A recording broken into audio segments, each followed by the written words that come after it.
so now that we're happy with our mountains and our sky, let's start adding in some trees in the middle ground here. So I'm just adding some swipes up with my detailed angled brush, just the trunks of the trees, kind of a guide as far as how tall I want the trees. And they're going to be off to the side here, so they'll complement the peak in the back. So I'm going to just add the trunks, and then I'll go in with my small fan brush and add the ground there below the trees. So a little bit thicker of a strip here on the left side, and then I'm just going to thin it out as I carry it towards the center, so it kind of gives this illusion of that piece of ground just kind of fading off towards the mountains into the distance. So adding a little bit of depth and connection to the mountains behind there and carrying it through nicely. Okay, so just a little thicker off to the side. So now let's add the more trees to the top there.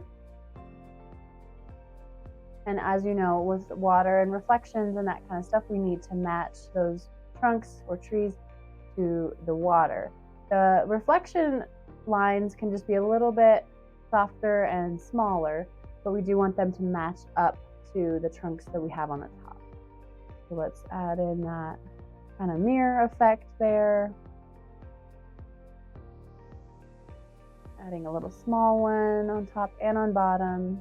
And then we'll go in with that same fan brush that we did the ground and just start doing that swipe to the side, just little by little, adding those little branches and pine tree kind of shape. So you're pulling your bristles towards the ground. So on the top, you would be swiping it down and off to the side, and then obviously the reverse of that in the reflection in the water, so you're going to be swiping it up. And just start filling in these gaps. You want it to be nice and full and covered and not super gappy.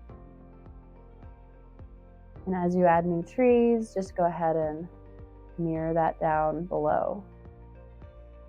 And I do recommend kind of trying to stick to the one on top, one on bottom rule so that you can kind of stay consistent and you don't miss anything, and it doesn't start to look uneven from top to bottom. So you can see it starting to look a little fuller as we add each trunk and as we add each swipe of our branches with our fan brush. So I'm just kind of going back and forth, lining in my trunk and then finishing off the branches.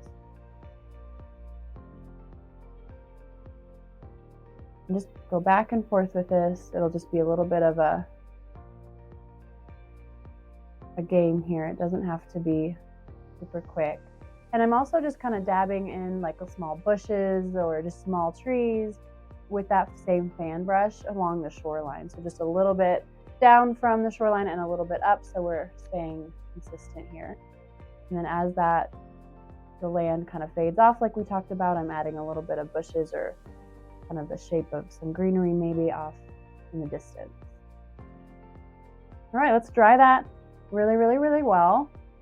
We do not want to go on to the next step with this paint being wet because we're going to be doing the water glazing technique. So right along the shoreline, I just switched to a flat brush and that watered down white paint like we've done before now. So it should be starting to become a little familiar. If you get a little too much, I got some on my mountain, so I just kind of wiped it off. And then just carry that hazy look down to the bottom of the canvas.